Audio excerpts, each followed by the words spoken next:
जय श्री राधे कृष्णा। ओम नमः शिवाय। नमस्कार प्रिय भक्तगणों, आज आप सभी श्रवण करेंगे पावन सोमवती अमावस्या की पौराणिक कथा और इस दिन अवश्य सुनी जाने वाली सभी मनोकामनाएं पूर्ण करने वाली सोना धोबिन की कथा। आज के दिन जो भक्त सच्चे मन से अमावस्या की इस कथा को पढ़ता है तो उनके ऊपर सदा अमावस्या माता और महादेव की कृपा बनी रहती है। तो सबसे पहले श्रवण करते हैं अमावस्या की पौराणिक कथा। लेकिन उससे पहले अभी तक आपने इस कथा को लाइक नहीं किया तो कथा को लाइक करके हिंदू रिलीजियस टेल्स चैनल को सब्सक्राइब अवश्य कर लीजिए और पास वाले बेल आइकन का बटन दबाना ना भूलिए। बोलिए श्री हरि विष्णु की जय, बोलिए भोलेनाथ की जय। प्राचीन समय की बात है, एक गांव में ब्राह्मण ब्राह्मणी रहते थे। वे दोनों भगवान के सच्चे भक्त थे। उनके घर में सारी सुख सुविधाएं थीं, परंतु दंपति संतान न होने के कारण बहुत ही दुखी रहते थे। भगवान की पूजा आराधना करते सालों बीत चुके थे, लेकिन उनके घर में संतान की प्राप्ति नहीं हुई। एक दिन ब्राह्मण ने अति दुखी होकर अपनी पत्नी से कहा कि मैं वन में तपस्या के लिए जा रहा हूँ, जंगल में जाकर कड़ी तपस्या करूंगा, क्या पता हमें भी संतान सुख प्राप्त हो जाए। ऐसा कहकर ब्राह्मण तपस्या के लिए वन में चला गया और वहां जाकर कठोर तपस्या करने लगा। तपस्या करते करते सालों बीत चुके थे, लेकिन उसका कोई निष्कर्ष नहीं निकला। भगवान ने ब्राह्मण को दर्शन नहीं दिए तो ब्राह्मण बहुत ही दुखी हुआ और वह सोचने लगा कि इस व्यर्थ जीवन का क्या फायदा, मैं अपने जीवन को समाप्त कर देता हूँ। इस प्रकार सोचकर वह पेड़ की डाली पर फांसी का फंदा लगाकर मरने को तैयार हो गया। जैसे ही वह फांसी का फंदा गले में डालकर कूदने वाला था, तभी सुख अमावस्या प्रकट होकर बोली, हे ब्राह्मण, यह तू क्या कर रहा है? आत्महत्या करना महापाप है। तो ब्राह्मण ने कहा कि क्या करूं, मैं हमेशा से भगवान की भक्ति करता आ रहा हूँ, मुझे एक संतान का सुख भी प्राप्त नहीं हुआ, तो उस मेरी भक्ति का क्या फायदा हुआ। अब मैं बिल्कुल निराश हो चुका हूँ, मेरा भगवान से भरोसा उठ चुका है, मैं अपने जीवन को समाप्त कर देता हूँ, मेरे पास एकमात्र बस यही उपाय है। तो यह सुनकर सुख अमावस्या माता बोली कि देख ब्राह्मण, तेरे 7 जन्म तक कोई संतान का सुख नहीं लिखा है, किंतु मैं तुम्हें 2 कन्या का वरदान देती हूँ। तुम आज अपने घर लौट जा। आज से 9 महीने बाद तुम्हारे घर 2 कन्याओं का जन्म होगा। एक कन्या का नाम अमावस्या रखना और दूसरी का नाम पूनम रखना, और तुम्हारी पत्नी से कह देना कि सुख अमावस्या का व्रत करे। अमावस्या के दिन एक कटोरी चावल भर उस पर दक्षिणा रखकर किसी मंदिर में देकर आना। ऐसा 1 साल तक करना है। एक कटोरी चावल सहित दान करते रहना। ब्राह्मण को इस प्रकार वरदान देकर सुख अमावस्या अंतर्ध्यान हो गई।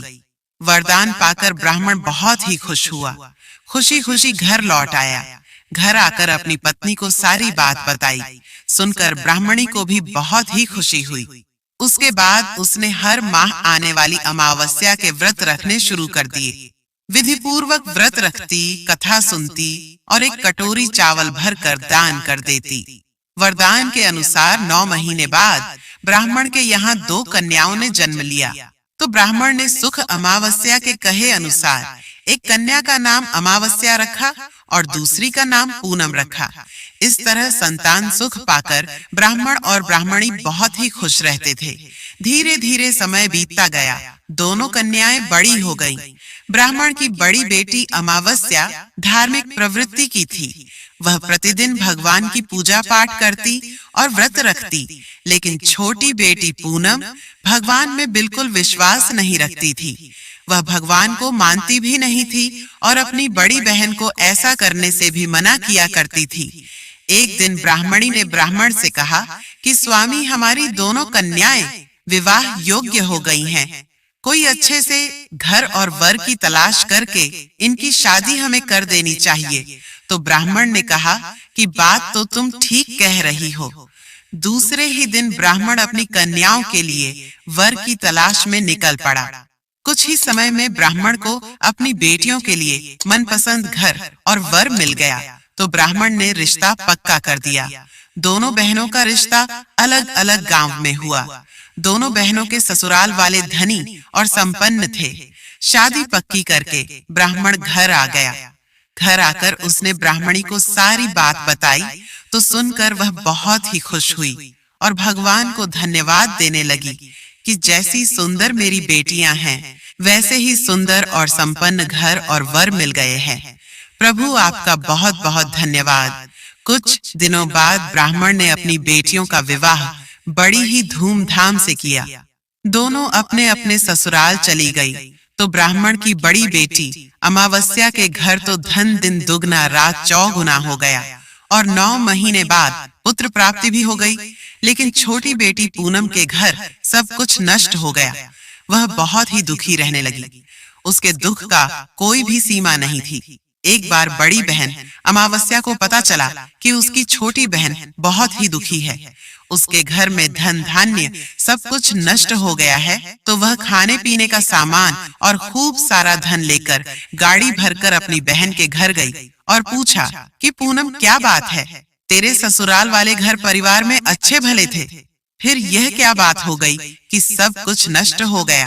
तो पूनम ने दुखी होते हुए कहा कि बहन मुझे कुछ भी नहीं पता, मेरे आने के बाद यहाँ पर सब कुछ नष्ट हो गया है। यह कहते हुए वह रोने लगी तो उसकी बड़ी बहन ने कहा कि सब कुछ ठीक हो जाएगा, चिंता करने की कोई बात नहीं है। तुम भी आज से सुख अमावस्या का व्रत किया करो और पूजा करके व्रत कथा पढ़ा करो, जिससे तुम्हारे घर में सुख समृद्धि आ जाएगी और अन्न धन के भंडार भर जाएंगे।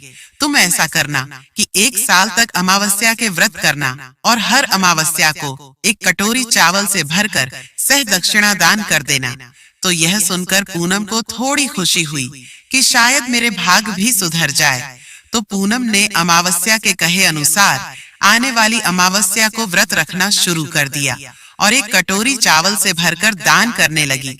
तो थोड़े ही दिनों में उसके घर में सुख समृद्धि और धन धान्य की प्राप्ति हुई। 9 महीने बाद बहुत ही सुंदर पुत्र को जन्म दिया।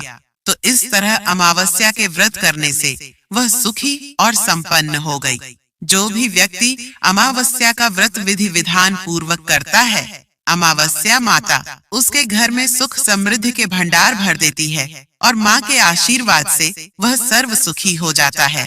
बोलो अमावस्या माता की जय। ओम नमः शिवाय। आइए श्रवण करते हैं सोना धोबिन की कथा। इस कथा को आधा अधूरा बीच में नहीं छोड़ते हैं। प्राचीन कथा के अनुसार बहुत साल पहले की बात है। किसी गरीब ब्राह्मण परिवार में पति पत्नी और उनकी एक पुत्री रहा करते थे। सारा परिवार भगवान की भक्ति में लीन रहता था। उनकी पुत्री सुंदर संस्कारी और गुणवान थी। वह उसके लिए वर की तलाश कर रहे थे, किंतु निर्धन होने के कारण उसके विवाह में बाधाएं आ रही थीं। भगवान की दया से एक दिन उनके घर में एक बहुत बड़े महात्मा आए। उस कन्या ने उनकी खूब सेवा की। कन्या की सेवा भावना से प्रसन्न होकर महात्मा ने उसे आशीर्वाद दिया।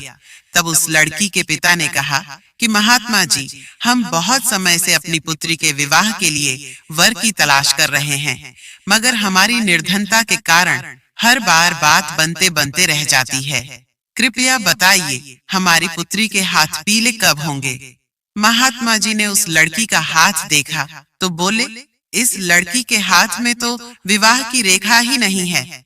यह बात सुनते ही ब्राह्मण तो बड़े उदास हो गए और फिर बोले, क्षमा करना महात्मा जी, मैं आपके कहने का अर्थ नहीं समझ पाया। महात्मा जी ने फिर कहा कि तुम्हारी पुत्री के भाग्य में विवाह सुख नहीं लिखा है। महात्मा जी के मुख से ऐसे वचन सुनकर वह ब्राह्मण दंपति रोते रोते महात्मा जी के चरणों में गिर गए और उनसे इस समस्या का समाधान बताने के लिए विनती करने लगे।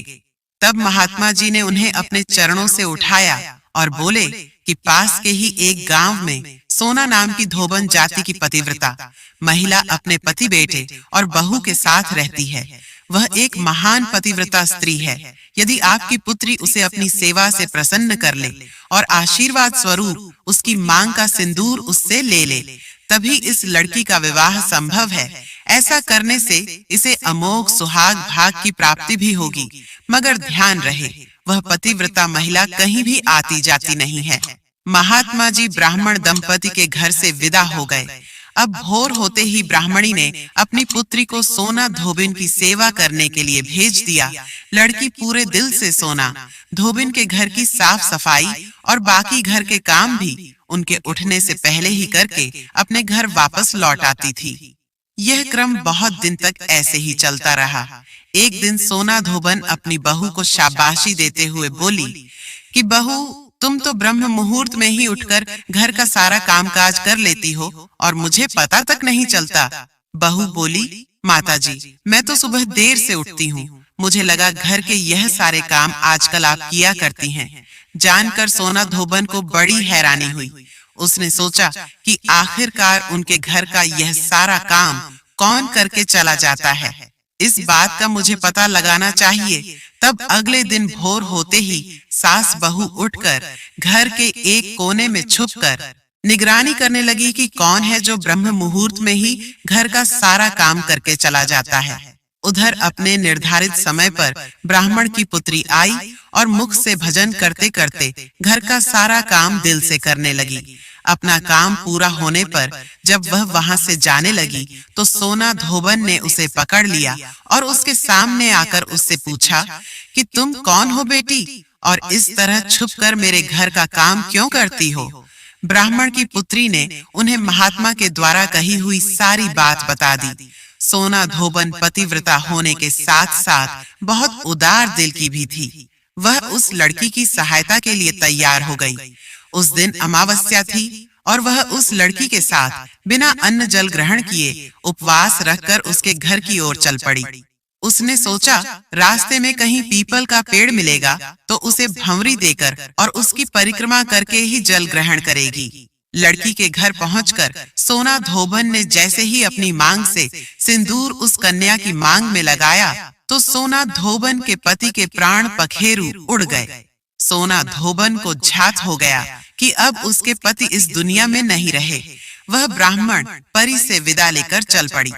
रास्ते में पीपल का पेड़ देखकर उसने ईंट के टुकड़ों से 108 बार भंवरी देकर 108 बार पीपल के पेड़ की परिक्रमा की।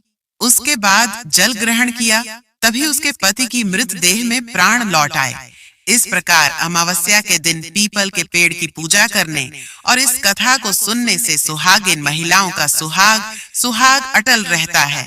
सुहागिन महिलाओं को सभी प्रकार के मनोरथों की प्राप्ति होती है। जिनका विवाह नहीं हो रहा हो उन्हें मनवांछित वर्ग की भी प्राप्ति होती है। सभी अभीष्ट मनोरथ की पूर्ति होने के साथ साथ ऐसे भक्तों के घर में धन अन्न सुख समृद्धि के भंडार भी भरे रहते हैं। अमावस्या के दिन विवाह संबंधी परेशानियों के निवारण के लिए किसी धोबी परिवार को कुछ भेंट दक्षिणा इत्यादि देने का भी विधान है। यह थी अमावस्या की व्रत कथा। बोलिए अमावस्या माता की जय। ओम नमः शिवाय।